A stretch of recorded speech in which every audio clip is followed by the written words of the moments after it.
दीपकभाई, जसं हे ओमचा उच्चारण असतो ना, तर हा आपल्या मेंटली आणि फिजिकली कसा डेव्हलप करतो आपल्या राशीला? ते व्हायब्रेशन्स त्याचे चांगले आहेत. ओमचा मूळ अर्थ आहे की पंचपरमेष्ठी, साधू, उपाध्याय, हे कुठून, आचार्य. याची उत्पत्ती कुठून झाली? उत्पत्ती ओमची कुठून झाली ते सोडून द्या ना, वापरायचं. मोबाईलची उत्पत्ती कुठून झाली बघतो आपण, आरामात वापरतो ना. 74312. हॅलो, कसा आहेस, मजेत? याची कुठून उत्पत्ती शोधतो का आपण? चालू द्या हो. उत्पत्ती अनादी काळापासून आहे. जितके तीर्थंकर ज्ञानी झालेत सगळ्यांनी हीच गोष्ट सांगितली. आणि ह्या 24 मध्ये जे आहेत त्याच्या पुढच्या 24 वाल्यांनी पुढे पास ऑन केलंय. अनंत अवतारांपासून ही गोष्ट, सगळे शब्द चालूच आहे. हे ज्ञान अनादी अनंत आहे, अज्ञान पण अनादी अनंत आहे. येतच असतात आणि ज्ञान प्राप्त करून आत्मा मोक्षाला जातच असतो. जेव्हा ज्याला ज्ञान होईल तेव्हा तेच ज्ञान होईल. जे ऋषभदेव भगवंतांना झालं, जे पार्श्वनाथ भगवंतांना झालं, दादा भगवानांना तेच ज्ञान सगळ्यांना होईल. अज्ञान पण जोपर्यंत ज्ञान नाही होत तोवर अज्ञानही सगळ्यांजवळ आहेच आहे. हे माझी वाईफ आहे, माझे हजबंड, माझी मुलं, माझा पैसा, तंटे, राग, द्वेष, क्रोध, मान, माया, लोभ, ते अज्ञानच आहे. आणि रागद्वेष संपून गेला ते ज्ञान आहे. आणि अनादी काळापासून अशीच जगाची स्थिती राहत आली. हा ओम शब्द पण अनादी काळापासून आहे. आपण समजायचं की याचा उच्चार केल्यामुळे स्थिरता वाढते आणि तत्वज्ञानीला आपण नमस्कार करतो. साधू, उपाध्याय, आचार्य, अरिहंत आणि सिद्ध यांना नमस्कार पोहोचत असतो. नरेंद्र, पंजाब. जय सच्चिदानंद. हां, बोला. जसं कोणी चुंबन काम केलं तर त्यासाठी प्रतिक्रमण करावं लागतं का? चांगलं काम करतो त्याच्यासाठी सुद्धा प्रतिक्रमण करावं लागतं? त्यासाठी गरज नाही आहे. आता पुढील स्टेजमध्ये मग बघता येईल, वेगळं ठेवायचं त्याला. चांगलं काम मी केलं की नरेंद्रनं केलं ह्या जागृतीत राहणं गरजेचं. पण जेव्हा वाईट काम करतो तेव्हा तर मी म्हणू शकतो मी चांगला आहे. जागृती, पण वाईट काम करायच्या टायमाला तुम्ही वेगळं तर ठेवलंय, तो तर ज्ञानाचा पुरुषार्थ खरा आहे. पण दुसऱ्याला दुःख पोचलं ना, आपण प्रतिक्रमण, दुसऱ्याला दुःख पोचवण्यामुळे तो जीव आपल्याशी वैर बांधू शकतो, यासाठी प्रतिक्रमण केलं जातं. आणि सुख देण्यामध्ये तो जीव वैर नाही बांधणार, प्रतिक्रमण करायची गरजच नाही. पण मोक्षासाठी तर ती पुढील स्टेज म्हणजे वेगळेपणाची जागृती ठेवा, तर दोन्ही चांगलं किंवा वाईट दोन्हीमध्ये वेगळेपणा ठेवाल तर मोक्षासाठी खूप होईल. बरं. जय जसप्रीत सच्चिदानंद सिंग. पूज्यश्री, मला हे विचारायचंय की हा आत्मा व्यवहाराने करता आहे आणि निश्चयाने अकर्ता आहे. कृपया याच्या बाबतीत थोडंसं समजावा. हे जसप्रीत सिंग, जेवता की नाही तुम्ही? हो, जेवतात. आणि तुम्ही काय जागृती ठेवता? की फाईल 1 जेवते आहे. तर सर्व लोकांनी विचारलं की तुम्ही जेवलात, तर तुम्ही म्हणाल हो माझं जेवण झालं. तर माझं जेवण झालं तो व्यवहार आहे.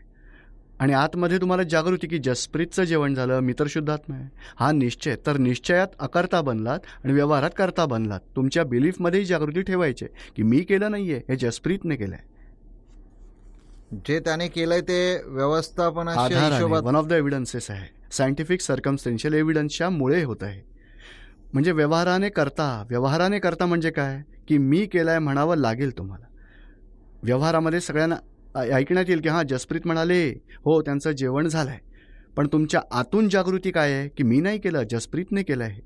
ती निश्चयाची जागृती आतमध्ये, बाहेर शब्दांनी बोलायची गरजच नाही.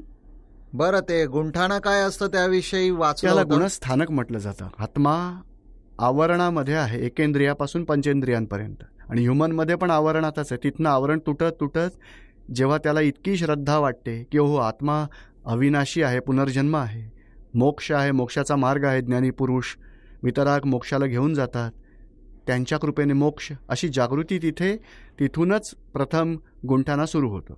गुणस्थानक, मिथ्यात्व गुंठाणा. आणि जेव्हा आत्मज्ञान होत असतं, समकीत होणं, तेव्हापासून गुंठाणे वाढतात. आणि केवळ ज्ञान झालं की 13वा गुंठाणा निर्माण होईल, तेव्हा 14वा गुंठाणा. तर जितके गुण प्रकट होतात त्याला गुणस्थानक म्हटलं जातं. निरावरण होऊन गेलं म्हणजे मग पूर्ण स्वभाव पूर्ण झाला असं म्हटलं जातं. आणि ही जी मानसिक दुःख जी येतात ती कशामुळे येतात? पायलट वाढवा. काय आम्ही मागील जन्मी कुणाला मानसिक दुःख दिलं होतं यासाठी ती मानसिक दुःख आपल्याला मिळतात, की आता काही आपलं अकॉर्डिंगली नाही होत यासाठी आपल्याला डिप्रेशन किंवा टेन्शन होत असतं यासाठी होतं? दोन्हीही कारणं अगदी खरी आहेत. पण पूर्वी अज्ञानता होती, ह्यासाठी मानसिक दुःख दुसऱ्याला पण दिलं जायचं. आता ज्ञान मिळालं तरी पण ज्ञान प्रतीतीमध्ये आहे. जितकं अनुभवामध्ये येत जाईल तेवढं मानसिक दुःखही संपत जाईल. मानसिक दुःखाचं कारण काय? अज्ञानता आहे मूळ कारण. आणि रॉंग अंडरस्टँडिंग, रॉंग ज्ञान, अज्ञानता आणि समज कमी असणं, खरी समज कमी असणं, तिथपर्यंत मनामध्ये दुःख उत्पन्न होत राहील. जसं 5,000चं पाकिट मारलं गेलं तर ज्ञानवाला म्हणेल झालं ते व्यवस्थित, कुणाचा दोष नाही, तर त्याचं समाधान होईल लगेच. आणि ज्ञान नाही आहे त्याला मनामध्ये खूप दुःख होईल, आता काय होईल, माझं काय होणार आहे, हा खर्च कसा निघेल, टेन्शन टेन्शन. तर हे अज्ञानतेने टेन्शन वाढतं, क्लेश होत राहतात, ज्ञानाने समाधान मिळत राहतं, मानसिक दुःख मिटत जातं. समजलं आता तुम्हाला? हो. एका फाईलशी आपण व्यवहार नीट नाही करू शकलो, अबोल राहतो त्याच्याशी, हं. तर मग आपल्या डोक्यावर खूप मोठा भार होतो त्या गोष्टीचा, की आपण त्याच्याशी नॉर्मल जरासा व्यवहार करायला हवा होता, ते आपण करू नाही शकलो त्या टायमाला. त्याच्यामुळे ते जरासं बोज राहतो त्याचा आपल्यावर. प्रतिक्रमण केल्याने हलकं होऊन जातो, पण ते खटकत राहतं कुठेतरी मनात.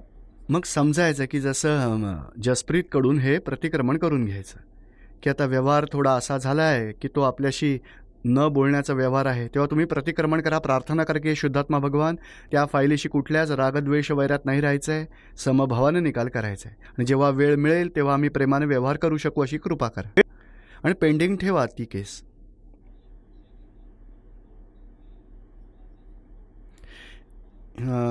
एक तर दादाजींचं पुस्तक आहे ब्रह्मचर्याचं, ते वाचा. मराठीत आय थिंक छोटं आहे, मोठं हिंदीमध्ये आहे. दुसरं उपाय हे आहेत की 6वं कलम सांगितलं ना 9 कलमांमध्ये, ती म्हणत राहा, त्याची शक्ती मागा, आणि मग जसं आहे तसंच समजा की हा शुद्धात्मा आहे आणि स्त्रीचं शरीर आहे, मोह करण्यासारखा नाही आहे. 3 विजन्सने पहा. आता बघा, त्वचा निघाली तर कसं दिसेल, शरीर कट झालं तर कसं दिसेल, तेव्हा मग हे शरीराचं स्वरूप आहे, आत्मा आतमध्ये शुद्ध आहे. तर जितक्या शुद्ध तत्वदृष्टीने पाहाल तितकंच निर्मोही दशेमध्ये तुम्ही राहू शकाल. आणि निर्मोही दशेमध्ये जसं 3-4 वर्ष पुस्तक वाचता वाचता झाली मला, तर तो मोहरसारखा सगळा विषय टोटल संपून जात असतो. त्यामध्ये नंतर लग्न विग्नाची गोष्ट चालित असेल तर ते बिलकुलच म्यूट होऊन जातं आपल्या लाईफमधून सगळं. तर मग ते हळूहळू सॉल्युशन काढावं लागेल. सॉल्युशन काढावं लागेल. सगळ्या घरवाल्यांना जरा समजावा, इकडे तिकडे गोष्टी करत करत टाईम काढत राहायचा आणि तुमचा निश्चय मजबूत ठेवायचा. तर मग निसर्गाचा नियम असा आहे की ज्याचा निश्चय मजबूत आहे त्याला योगायोग मिळत जातात त्या निश्चयाच्या नुसार. समजलं आता तुम्हाला? हो. जय सच्चिदानंद. जय सच्चिदानंद. संजय, राजस्थान. दीपक भाई, कोटी कोटी प्रणाम. राग द्वेष झाल्यावर प्रतिक्रमण करणं ही चांगली गोष्ट आहे की आम्ही जाणतो, पण स्मशानात वगैरे आल्यावर एक क्षण आपण जागृत राहून प्रतिक्रमण करतो आणि एखाद्या थोर पुरुषाचं प्रवचन ऐकल्यावर काही दिवसांसाठी प्रतिक्रमण करतो, पण थोड्या दिवसानंतर मग ते बंद होत असतं. तर असा काय उपाय आहे की नेहमीच आपण दर क्षणाला राग द्वेष आल्यावर प्रतिक्रमण करत राहावं, त्याला मग काही दिवस गेले तरी चालतील? मला सांगा, तुम्ही ज्ञान घेतलंय का? नाही घेतलं. हां, मग ज्ञान घेतल्यावरती आपोआपच ती जागृती राहते. हा तर सत्संग टी व्हीवर पाहिल्यामुळे इतका चांगला पुरुषार्थ झाला आहे, आणि ती सद्बुद्धी म्हणजे सम्यक बुद्धी उत्पन्न होत असते. त्याने आपण आपली चूक ही आहे, कुणाला दुःख नाही द्यायचं आहे, दुःख दिलं गेलं त्याचं प्रतिक्रमण करू शकतो, आणि ज्ञानानंतर प्रज्ञाशक्ती उत्पन्न होणार आहे, आणि मग निरंतर जागृती राहील, स्वतःचे दोष दाखवत राहील, समोरच्याला निर्दोष दाखवण्याचा पुरुषार्थ पण सुरू होणार आहे. म्हणजे ज्ञानानंतर खऱ्या प्रकारानं प्रतिक्रमण वाढत जाईल आणि निरंतर प्रतिक्रमणाचा पुरुषार्थ चालू होईल. ठीक आहे दीपकभाई, दुसरा प्रश्न आहे. वर्तमानात कसं जगायचं, भूत किंवा भविष्याचे जगायचं, तर ते सर्व दुसरं कारण काय? तोच उपाय आहे, 5 आज्ञांमध्ये राहणं दादाजींच्या. त्या 5 आज्ञा वर्तमानात राहण्यासाठीच प्रॅक्टिस सारख्या आहेत.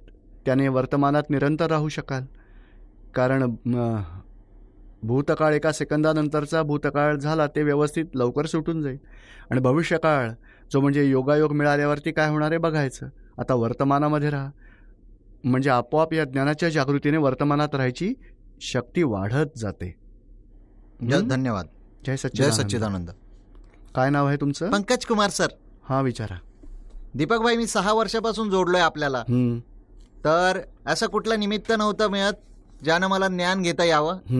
आता लास्ट 2 इयर काय झालं, मला जॉब दिल्लीमध्ये लागलाय, आणि तसं निमित्त बनलंय की जिथे जॉब लागलाय तिथे सगळं एम्प्लॉई दादा भगवंताचे फाउंडेशन मध्ये जोडले गेले. पूर्वी मला खूप दृढ इच्छा व्हायची की अशा सत्संगमध्ये यावं, निरुमांना भेटावं, भगवानांचं म्हणजे मला पण ज्ञान मिळेल. 2 वर्षापासून असं मला एम्प्लॉई मध्ये सगळेच दादा भगवानांच्या फाउंडेशनचे आहेत. खूप छान वाटतंय. आणि आजच्या डेटमध्ये असं की सगळं कंपनीचा खर्च असतो की तुम्ही जा ज्ञान घ्या. अच्छा, समजा खूप छान. वा. माझं तर बस असं आहे, ज्ञानी पुरुषांबरोबर ऋणानुबंध बनला आहे, आता मोक्ष मार्गामध्ये असंच जायचंय पुढे. बस दादाजींच्या आज्ञांमध्ये राहा, कुणाला दुःख होऊ नये असा व्यवहार करा आणि खूप मोठे उपकार माना की हे मला सत्संगवाले भेटले आहेत. आता मी पण सिन्सिअरली कामही करेन आणि माझा सत्संग मोक्षाचा पुरुषार्थही करेन. माझा क्वेश्चन हा होता की ज्ञान घेतल्यापूर्वी आणि ज्ञान घेतल्यावर आपल्या बुद्धीमध्ये कसा बदल होतो. बुद्धी तर फक्त फरक चुकीचा आणि बरोबरचा करते. तरीही बुद्धी तिची अवस्था, जसं आता हा पितळेचा तुकडा आहे त्याला गोल्ड प्लेटिंग होऊ शकतं की नाही, होऊ की शकते. बुद्धीचं प्लेटिंग होतं. हा, सम्यक बुद्धी होत असते, विपरीतता कमी होत जाते, सम्यकत्व वाढत जात असतं. आता सम्यक बुद्धी म्हणजे कुणावरती अटॅक करू नका, कुणाला दुःख देऊ नका अशी बुद्धी सुरू होत असते. पूर्वी विपरीत बुद्धी होती, मार मारा, मार खा, मार मार मार दुसऱ्याचं नुकसान करा, स्वतःचं पण जे व्हायचं ते होऊ दे, दुसऱ्याला सरळ करा, दुःख द्यायचा, दुःखी व्हायचा. आता दुःख देणं पण बंद होत असतं, दुःखी होणं पण बंद होत असतं. आणि ज्ञान तर आतमध्ये प्रज्ञाशक्ती चालूच होत असते. बुद्धी सम्यकत्व भावात येते आणि ज्ञानाची प्रज्ञाशक्ती वेगळेपणाची जागृती ठेवते आणि मोक्षाच्या पुरुषार्थापुढे प्रज्ञा म्हणजे काय की जगामधून कसं सुटायचं आणि मोक्षाला कसं जायचं त्याचा दिवस रात्र पुरुषार्थ चालू होत असतो. आणि लास्ट क्वेश्चन हा होता माझा, ॲडजस्ट एव्हरीवेअर हे ठेवल्याने तर मनामध्ये खूप शांती येत असते, हे तर ठीक आहे चला, पण हे प्रगतीमध्ये अडथळा तर नाही येत ना. जसं सॅलरी वाढण्याच्या विषयी असेल तर तो म्हणाला की माझी फॅक्टरी बंद होणार आहे तर तू नको वाढूस. नाही नाही, असं काही नाही आहे. हे तर मला पण, मीही व्यवसाय करायचो, मी आधी जॉब केला, पण मग एक व्यवसाय सुरू झाला, मग 3 व्यवसाय झाले, वाढू दिले. पैसा आला तर दादाजींसाठी वापरायचा चांगल्या तऱ्हेने दोन्ही चालू होते. व्यवहार चालू होता आणि निश्चयात निश्चय, आत्म्याचा पुरुषार्थ चालू होता.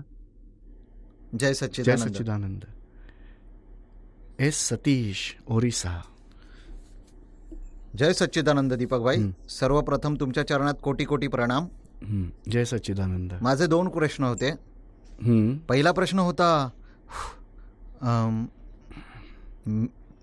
मी सतीश आहेत ते रिलेटिव्ह आहेत आणि मी शुद्धात्मा आहे ते रिअल आहे, तर यामध्ये दोघात जो मी आहे ते काय आहे? मी तर मीच आहे, पण तो मीला एक बघा. इगो आहे, नाहीये. इगोच आहे.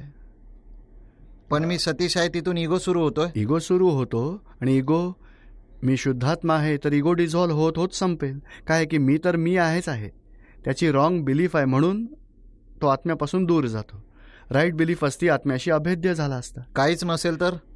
काहीच नसलं तर असं होऊच शकत नाही, कारण काहीच नसलं, तो ॲबसेंट असेल तेव्हा काहीच नसेल त्याच्याजवळ, तो मूळ आत्म्यासोबत अभेद्य राहील. बस स्वतःचं अस्तित्व पण मिटेल. मग आता काय आहे मी? आता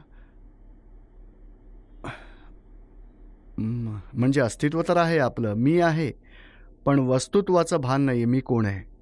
हे जे अस्तित्व आहे ते म्हणजे काय? ते राहील, ते नेहमीसाठीच आहे, मोक्ष गेल्यानंतर पण आहे तुमचं अस्तित्व.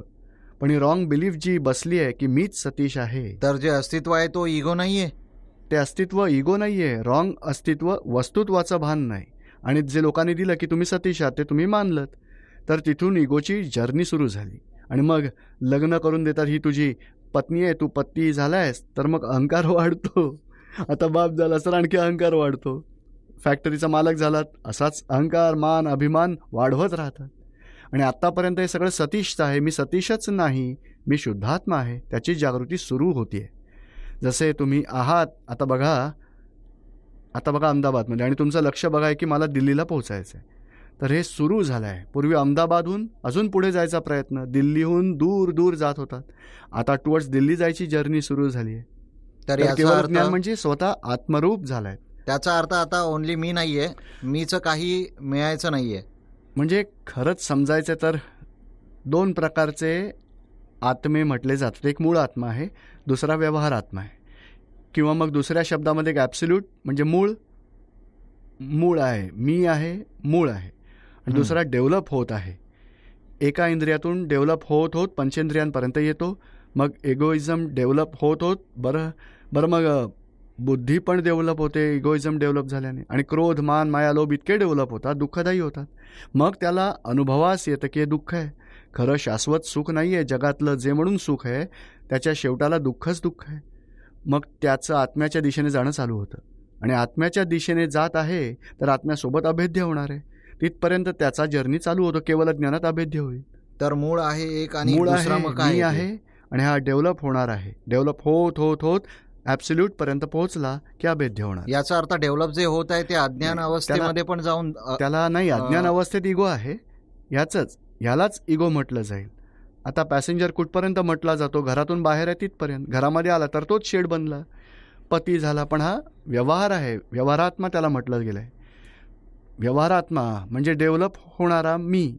डेव्हलप होत होत तो निश्चय आत्मा आहे जसा, तसा तो स्वतः झाला तर दोन्ही अभेद्य होतात. म्हणजे निश्चय आत्मा हा क्रमिक मार्ग म्हणजे काय की व्यवहारामध्ये परिग्रह सोडत जाणार की नाही, घर माझं नाही आहे, ही इस्टेट माझी नाही आहे, प्रॉपर्टी माझी नाही, वाईफ माझी नाही, पैसा माझा नाही, शरीर माझं नाही, तर मी वेगळा आहे असं क्रोधाने, मानाने, कपटाने, मोहाने अहंकाराला शुद्ध केलं जातं. अहंकार इतका शुद्ध होत गेला की ज्यामध्ये क्रोध, मान, माया, लोभ नाही तो मूळ आत्म्यामध्ये अभेद्य होतो. पण लास्टमध्ये होतो मूळ आत्म्याला सोडून बाकी जे राहिले ते सगळे व्यवहारात परात्मा आहेत. त्याच्यामध्ये काही तिसरा पार्ट आहे जो फिजिकली दिसतो. या व्यवहार आत्म्याने जी अज्ञानतेने कर्म बांधले आहे त्याचं फलस्वरूप हे मन, वचन, काया, बुद्धी, चित्त, अहंकार सगळे दिसतात. अंतःकरण आणि बाह्यकरण, आवरणं सगळी. त्या आता आवरणामध्ये मी आहे मानल्यामुळे नवी कर्म चार्ज होत होती, आणि आवरणवाला जो परिणाम आहे त्यामध्ये मी नाही आहे, तर हे डिस्चार्ज होतच राहणार आणि मूळ आत्म्यासोबत अभेद्य होत जाणार हळूहळू. समजतंय आता तुम्हाला? हो. दुसरा क्वेश्चन आहे, हे जे रेड सिग्नल जे 3 सांगितलेत ना, एक दारू आणि नॉनव्हेज, अजून एक जे आहे परस्त्री परपुरुष, तो तिसरावाला जो आहे, तर त्यामध्ये तर परस्त्री परपुरुष ऑलरेडी लग्न झालेलं नाही त्यासाठी तर येणार नाही, तर त्यांच्यासाठी कुठपर्यंत येईल? त्याचं काय आहे? लग्न नाही केलंय तर त्यांच्यासाठी दृष्टी पण नाही बिघडली पाहिजे, विचार पण बिघडले नाही पाहिजे, आणि बिघडलेच तर प्रतिक्रमण करून धुवून टाका. आणि लग्न जर झालंय तर हजबंड वाईफ शिवाय दुसरं कुठलं रिलेशन नाही असलं पाहिजे. आणि समजा विचारही आले तरी देखील प्रतिक्रमण केलं पाहिजे. आचार तर नाहीच व्हायला पाहिजे. जर घडलं तर काय ज्ञानात नाही राहू शकत काय की नाही? त्यानंतर पहिली स्टेप ही असली पाहिजे की आता बघा चूक झालीच आहे तर आता नवीन बिघडवणं बंद करा, आणि जे बिघडलं आहे ते सुधारायला आमच्याजवळ यायचं, आलोचन करून औषधं घेऊन जायचं की असं असं आता निघून जा, बस परत रिपिटेशन होऊ देऊ नका. साईराज. जय सच्चिदानंद. दीपक भाई, मी बऱ्याच जागी बऱ्याच दिवसांनी मी तुम्हाला म्हणजे बघू शकलोय, आणि माझा प्रश्न तर काहीच नाही आहे. 99.9 प्रश्नांचं समाधान तुमच्या सत्संगमध्ये आल्यावर झालेलं आहे, तर खूप संतोष आहे. आणि मला विचारायचं एक गोष्ट आहे, जेव्हा माझी नोकरी आतापर्यंत स्थिर नाही राहू शकत आहे, कुठेही टाकतो तर स्थिर नाही राहू शकत, तर असंच आतापर्यंत 8 जॉब सोडलेत मी. 25 वर्षाचा आहे मी. जो पण मी जॉब धरतो तो 1 वर्षापर्यंत जास्त कंटिन्यू नाही करू शकत, आणि केलं जरी तरी जॉब जातो किंवा मला तरी ताप येतो किंवा काही ना काही होत असतं आणि जॉब जात. तर जेव्हा पण मी प्रयत्न करतो थांबवत नाही शकत, जॉबमध्ये कुठलाही कॉन्स्टंट नाही राहू शकत. आता नवीनसाठी मी गेलो होतो एका स्कूल टीचर म्हणून, तर टेस्ट लेवलवर होतो मी तिथे 1 वर्षानंतर टेंडर पण संपून गेला आणि तो जॉब पण गेला. तेव्हापासून प्रयत्न करतोय, एका ठिकाणी जॉब स्थिर राहू शकत नाही. 8 जॉब गेले असतील, तर भीती वाटते की जॉब नाही मिळाला तर मी जॉब नाही करू शकत. खूप त्रास होतोय, घरामध्ये पण खूप टेन्शन झालेलं आहे. तर लास्ट तर म्हणजे मरून जावं असं वाटतंय. दिवसभर असा विचार करू नका. हो, रात्रीनंतर दिवस येतोच, दिवसानंतर रात्र येते. टाईम जाऊ द्या. तोपर्यंत तुम्ही जगामध्ये जॉब नाही आहे तर सत्संगाचा थोडा जोर, वातावरण वाढवायचं आणि प्रयत्न करत राहा. वेळेचा हिशोब तर असेल ना काही ना काही. हा कर्मांचा हिशोब आहे जॉब करणं पण, आणि तो तर हिशोब येणारच येणार आहे. आता म्हणतात ना, दात आहे तर खायला मिळणारच. कसंही मिळेल बघा तरी जरा. हत्तीला 1 मण इतकं मिळतं आणि मुंगीला पण इतका कण मिळतोच, पण आपल्याला नाही मिळणार का? मिळणार. कोणी तोपर्यंत काय करा, विचार नका करू नेगेटिव्ह, पॉझिटिव्ह प्रयत्न करत राहा. आणि होऊ शकलं तर दादा भगवानांचा असीम जय जयकार ट्राय करा. दादाजीनं प्रार्थना करा की हे सगळे अंतरात उठतील आणि चांगला योग जुळून येईल. आणि मी जेव्हा चरणविधी वाचतो ना तेव्हा ते मेकॅनिकली होत असतं, नाही लागत मन कशात. हे नोकरीचे विचार येतात का? हो, हा, म्हणजे मन आता स्थिर नाही 24 तास राहत मन, नोकरीचे स्थिर नाही विचार, राहत मन. नोकरीचा जास्त विचार केल्याने लवकर मिळेल की कमी विचार केला तरी पण मिळेल? नोकरीचं इतकं टेन्शन होत असतं की बस आता नाही, पण उपाय तर शोधा. एखाद्याचं समजा लग्न होत नाही झालं लग्न, काय होणार? आता अख्खा दिवस चिंता केली तर लवकर होईल का लग्न? तितका लेट होत राहील आणि मुलगी जन्माला येण्याचं बाकी राहील की नाही राहणार? आता 25 वर्ष तुम्हाला झाली, 25 वर्षात तुम्हाला मुलीचा पण जन्म व्हायचा बाकी असेल की जन्म झालेला असेल? जन्म झाला असावा. झालाय जन्म, टाइम नाही मिळत आहे. टायमिंग जुळलं तर लग्न होईल. मग नाही, नोकरीचं भीती पण या वाटते जगामध्ये म्हणजे खूप डिमांड आहे. विचार करा, जास्त विचार करणं बंद करा. हां, प्रयत्न त्यासाठी जेव्हा विचार झाला 5 मिनिटं 2-5 मिनिटं विचार करायचा, बाकी जास्त वाढलं तर असीम जय जयकार म्हणा. दादा भगवान तुम्हाला सोपवलाय, तुम्ही सांभाळा. व्यवस्थितमध्ये जे आहे भलं हो, मला शुद्धात्म्यामध्ये राहायचं आहे, फाईलचा समभावाने निकाल करायचा आहे, मला शक्ती द्या. आणि सर्व आध्यात्मिक विज्ञान समजायचा वेळ आहे, चांगल्या तऱ्हेने समजून घ्या. कारण जेव्हा नोकरी चालू होणार आहे वाचण्यासाठी वेळच नाही मिळणार. पण आता फ्री टाईम आहे तर चांगल्या तऱ्हेने आध्यात्मिक सत्संग समजून घ्या जास्त, आणि वेट करा आणि पॉझिटिव्ह राहा. काही ना काही प्रयत्न. आणि दुसरा उपाय हा पण आहे की तुम्हाला इंजिनिअरिंगच्या ऐवजी काही दुसरीकडे जॉब मिळाला, जे पण तुमची लाईन आहे त्याऐवजी दुसरा जॉब पण चालू करा. 25,000 वाली नाही मिळाली, 5,000 वाली मिळते तर 5,000 वाली करा, पण काम चालू करा. आणि मग तिथे सेल्समनशिप करत राहायची. मला इंजिनिअरिंग चांगलं येतं, मला त्यामध्ये जॉब मिळाला तर खूपच छान आहे, आता तर मी टेम्पररी जॉब चालवतोय. कुठला दुसरा चान्स करता करता चान्स मिळतो. मग म्हणजे तुम्ही कुठल्या लाईनमध्ये जॉब तुम्हाला करायचा आहे? कम्प्युटर लाईन मग मध्ये. कम्प्युटरमध्ये नाही मिळाला तर दुसरं काही चालू करा.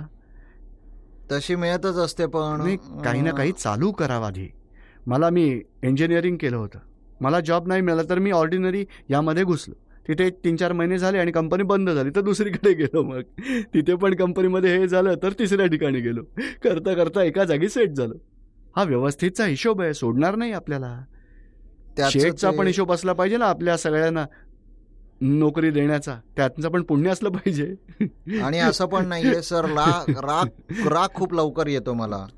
अहो, तो निसर्गाचा हिशोब आहे, ते प्रतिक्रमण जो कोणी केल्यामुळे. म्हणेल ना तर मन जास्त हर्ट होतं तेव्हा लगेच. हो, पण लगेच. नोकरीमध्ये नाही चालणार. हा, नोकरीमध्ये तुम्ही काही करता रागामुळे, हो हा करतो तर खूप ह्यासाठी जास्त. हीच चूक रागल्यावर आहे. बॉसला पण. मग ती चूक व्हायला नाही पाहिजे. नोकरी म्हणजे- तर समजायचं की बाबा आता ही नोकरी आहे, आपण जर साहेबांशी थोडं वरच्या आवाजामध्ये बोललो तो गेट आऊट म्हणेल आपल्याला. मग आपण थोडी तरी जागृती ठेवलीच पाहिजे. नाही म्हणजे पैसे देणार, मग तो जे काही बोलेल ते ऐकून थोडी घेणार. हा, तो जे काही बोलेल ऐकायचं आणि बघा इथे दुसऱ्या कानातून जाऊ द्यायचं. थोडं ऐकलं आत घ्यायचं, थोडं वरचा टच नाही येऊ द्यायचं. आपलं काही सेल्फ रिस्पेक्ट आहे की नाही? हो, सेल्फ रिस्पेक्ट आहे. मग नोकरी नका करू, धंदा करा. आणि व्यवसायात पण किती ग्राहक जाऊ नये यासाठी किती सांभाळावं लागतं, ॲडजस्ट एव्हरीवेअर व्हावं लागतं. आणि बॉस जेव्हा काहीही सांगतो त्याचा व्ह्यू पॉईंट समजा की तो का सांगू इच्छितोय, काय सांगायचं त्याला, कशा तऱ्हेने तो काम करून घेऊ इच्छितोय, त्याचा पॉईंट ऑफ व्ह्यू समजा. आणि ॲडजस्टमेंट करावीच लागते या लाईफमध्ये. तुम्ही लग्न केलंय का? नाही केलं. मग लग्नानंतर खूपच ॲडजस्टमेंट करावी लागेल. नोकरीपेक्षा जास्त बॉस घरामध्ये येणार, काय कराल? आणि मुलांची लग्न झाली आहेत तरी पण बॉस येणार घरी. अहो, घरामध्ये तर कितीतरी प्रॉब्लेम्स, ॲडजस्टमेंट तर करावीच लागणार. जीवन म्हणजे ॲडजस्टमेंट. एक थोडासा अहंकाराला नोकरी शब्दच अहंकाराला डाऊन फील करणार आहे की बाबा तू नोकरी करतोस, चुप, जरा पण दखल द्यायची नाही. सिन्सिअरली करा आणि शेठने काही सांगितलं ते ऐका, समजा आणि पॉझिटिव्हली प्रयत्न करा. चांगल्या तऱ्हेने सांभाळा. शेठ खुश झाला तर तुमची नोकरी जास्त वेळ चालेल, आणि शेठ जर नाराज झाला तर डिस्कनेक्ट होऊन जाल. अहो, वाईफला पण नाराज कराल तर ती मग डिवोर्स देईल, माहितीये का? तिला खुश ठेवावं लागतं.